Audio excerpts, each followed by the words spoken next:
कश्मीर में पिछले 24 घंटे में हुई 3 मुठभेड़ों में सुरक्षा बलों के हाथ बड़ी कामयाबी लगी है। सुरक्षा बलों ने अलग अलग मुठभेड़ में 8 आतंकवादियों को मार गिराया है, जबकि सेना के 2 जवान भी इन मुठभेड़ों में शहीद हुए हैं। सबसे पहली मुठभेड़ साउथ कश्मीर के शोपियां के द्रगाड़ इलाके में हुई है, जहां सेना को सबसे बड़ी सफलता हाथ लगी है। सेना ने इस इनकाउंटर में 7 आतंकियों को मार गिराया है। वहीं दूसरी मुठभेड़ अनंतनाग के दालग्राम में हुई, जहां सुरक्षा बलों ने एक आतंकी को मार गिराया, जबकि दूसरे आतंकी को जिंदा पकड़ा है। वहीं तीसरी मुठभेड़ शोपियां के कचडूरा इलाके में चल रही है, जहां सेना के 2 जवानों के शहीद होने की खबर है। वहीं मुठभेड़ के बाद स्थानीय लोगों द्वारा की गई पत्थरबाजी के बाद सुरक्षा बलों की कार्रवाई के दौरान 2 स्थानीय लोगों के मारे जाने और कई लोगों के घायल होने की भी खबर है। हालात को देखते हुए प्रशासन ने साउथ कश्मीर में इंटरनेट सेवा को भी बंद कर दिया है, साथ ही रेल यातायात को भी स्थगित कर दिया गया है। उधर अलगाववादियों ने अगले 2 दिन कश्मीर बंद का भी ऐलान किया है। बहरहाल इसमें कोई दो राय नहीं कि सेना की आतंकियों के खिलाफ कश्मीर में ये बड़ी कामयाबी है, लेकिन इसके बावजूद सेना को आतंकियों से आगे मिलने वाली चुनौतियों के लिए तैयार रहना होगा। वीडियो जर्नलिस्ट एजाज अहमद के साथ Shahnawaz Khan, news nation, Jammu. Mission clean के तहत यूपी पुलिस ने बीते 24 घंटे के दौरान मुठभेड़ में 3 इनामी बदमाशों को गिरफ्तार किया। एनकाउंटर के दौरान एक सब इंस्पेक्टर को भी गोली लगी। बदायूं में 10,000 के इनामी बदमाश पप्पू रामचंद्र दास को पुलिस ने एनकाउंटर के दौरान पकड़ने में सफलता हासिल की। क्रॉस फायरिंग में एक सब इंस्पेक्टर को भी गोली लगी। घायलों को पुलिस ने हॉस्पिटल में भर्ती कराया। आगरा में भी वांटेड क्रिमिनल रिंकू को पुलिस ने मुठभेड़ के बाद कड़ी मशक्कत के साथ पकड़ने में कामयाबी हासिल की। हालांकि रिंकू से एनकाउंटर के दौरान एक सिपाही भी घायल हुआ है, जबकि बुलंदशहर पुलिस ने भी एक एनकाउंटर के दौरान 25,000 के इनामी बदमाश को मुठभेड़ में घायल होने के बाद गिरफ्तार कर लिया।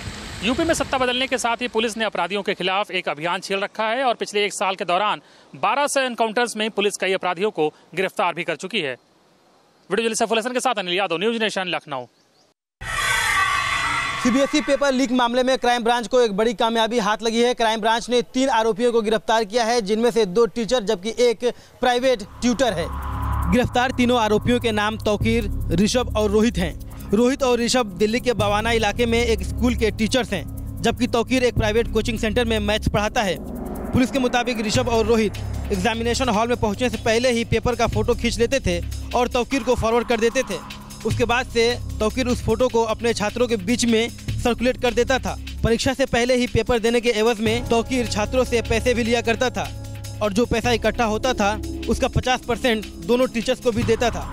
सबसे पहले हाथ से लिखे पेपर लीक हुए थे, जिसके बारे में क्राइम ब्रांच जांच कर रही थी। तभी तौकीर के मॉड्यूल के बारे में पता चला। इस मॉड्यूल की गिरफ्तारी के बाद से पुलिस अब ये पता लगाने में जुटी है कि इनके तार कहां कहां जुड़े हैं और कितने लोग इसमें शामिल हैं। वीडियो जर्नलिस्ट सुमित कुमार के साथ रिजवान आरिफ, न्यूज़ नेशन, दिल्ली। भागलपुर हिंसा के आरोपी केंद्रीय मंत्री अश्विनी चौबे के बेटे अरजित शाश्वत को 14 दिन की न्यायिक हिरासत में भेजा गया। अरजित शाश्वत ने शनिवार को पटना में सरेंडर किया था, जिसके बाद पुलिस ने उन्हें गिरफ्तार कर लिया।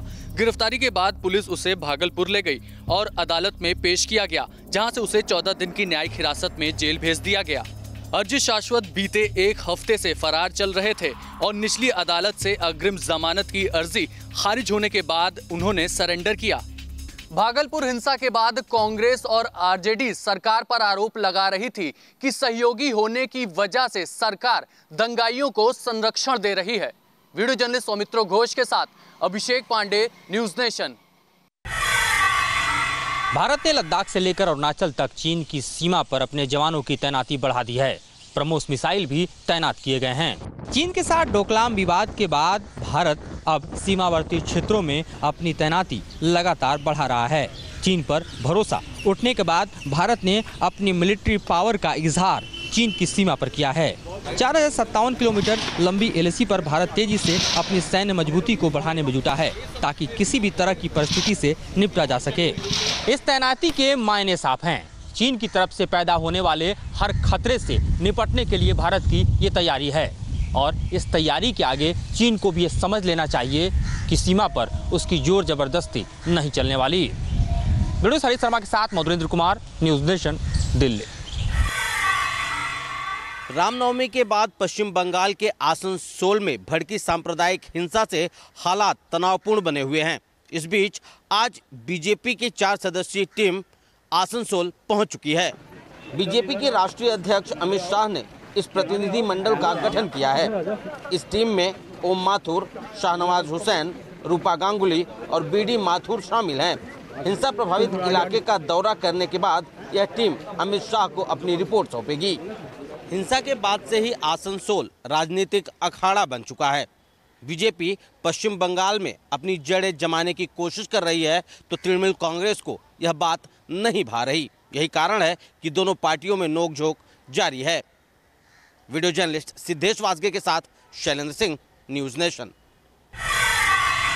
बीजेपी नेता सुब्रमण्यम स्वामी ने एयर इंडिया प्राइवेटाइजेशन डील को लेकर मोदी सरकार पर निशाना साधा है। एक ट्वीट के जरिए स्वामी ने कहा है कि सरकारी विमानन कंपनी एयर इंडिया दरअसल पुश्तैनी चांदी की तरह है, जिसे बेचना विनिवेश नहीं कहलाएगा। स्वामी ने लिखा है कि उन्हें आशंका है कि एयर इंडिया की प्रस्तावित सेल में बड़ा घोटाला होने वाला है। स्वामी ने केंद्र सरकार को चेतावनी भी दी है कि वह एयर इंडिया निजीकरण डील का बारीकी से अध्ययन करेंगे। स्वामी ने कहा है कि इस डील में अगर उन्हें किसी भी किस्म के घोटाले का शक हुआ तो वो इसकी शिकायत दर्ज कराएंगे और मामले को कोर्ट तक ले जाएंगे। वीडियो जर्नलिस्ट कामेश के साथ विकास श्रीवास्तव, न्यूज़ नेशन, मुंबई। इंदौर के सरवटे इलाके के एमएस होटल ने एक बार फिर प्रशासनिक व्यवस्था की पोल खोलकर रख दी है। इस हादसे में जहां 10 लोगों ने अपनी जान गंवा दी, वहीं 2 लोग गंभीर रूप से घायल बताए जा रहे हैं। ये इमारत अचानक भरभरा कर ज़मीन पर जमींदोज हो गई और इसमें दबकर 10 लोगों ने अपनी जान गंवा दी। वहीं 2 लोग गंभीर हालत में अस्पताल में भर्ती हैं। 6 लोगों के हताहत होने की भी बात सामने आई है। पूरे हादसे को लेकर निगम और जिला प्रशासन पर कई सवाल खड़े हुए हैं, जिसकी खानापूर्ति के लिए ये बुलडोज़र को यहाँ खड़ा कर दिया गया है। फिर एक हादसा और इस हादसे के बाद होती जाँच। जी हाँ, एक बार फिर जाँच का दौर चलेगा और इस दौर में क्या निकल के आएगा, ये अपने आप में एक बड़ा सवाल बन गया है। वीडियो जर्नलिस्ट भूरेलाल के साथ आदित्य सिंह, न्यूज़ नेशन, इंदौर। केंद्र सरकार ने अपने लक्ष्य की तरफ एक और कदम बढ़ाया है। दिल्ली में आज से बिना एडिशनल चार्ज के यूरो 6 ग्रेड के पेट्रोल डीजल की बिक्री की शुरुआत हुई है। सबसे खास बात यह कि इसके लिए लोगों से अतिरिक्त चार्ज नहीं वसूले जाएंगे। आपको बता दें कि दिल्ली पहला राज्य होगा जहां साफ ईंधन की बिक्री की शुरुआत की गई है। दिल्ली के सभी Indian oil corporation, Bharat petroleum corporation limited और हिंदुस्तान पेट्रोलियम के पेट्रोल पंपों पर कम प्रदूषण फैलाने वाले साफ ईंधन की आपूर्ति की जाएगी। जाहिर सी बात है, दिल्ली में खतरनाक स्तर पर पहुंच चुका प्रदूषण लोगों के स्वास्थ्य के लिए घातक साबित हो रहा है। तो ऐसे में इसे कम करने की दिशा में सरकार ने स्वच्छ ईंधन की शुरुआत की है। वीडियो जर्नलिस्ट पवन तिवारी के साथ दीक्षा पांडे, न्यूज़ नेशन, दिल्ली। रणवीर सिंह और दीपिका पादुकोण जल्द ही बंधेंगे शादी के परिणय सूत्र में। न्यूज़ नेशन के विश्वसनीय सूत्रों की माने तो दिसंबर में होगी रणवीर सिंह की शादी और सितंबर में करेंगे दोनों सगाई। भीगी सड़कों पे मैं तेरा इंतजार करूं। न्यूज़ नेशन के सूत्रों की माने तो सितंबर से दिसंबर महीने के बीच रणवीर सिंह और दीपिका पादुकोण की सगाई और शादी दोनों हो जाएंगी और इस बड़े दिन के लिए दोनों ने शॉपिंग भी शुरू कर दी है। वैसे हम आपको बता दें कि न्यूज़ नेशन ने आपको सबसे पहले दिखाया था जब पादुकोण और रणवीर की भवनानी फैमिली ने एक साथ डिनर कर रणवीर और दीपिका के प्यार पर शादी की मोहर लगा दी थी।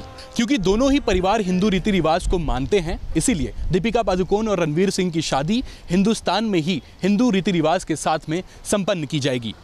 वीडियो जर्नलिस्ट कामेश के साथ विकास राधेश्याम, न्यूज़ नेशन, मुंबई।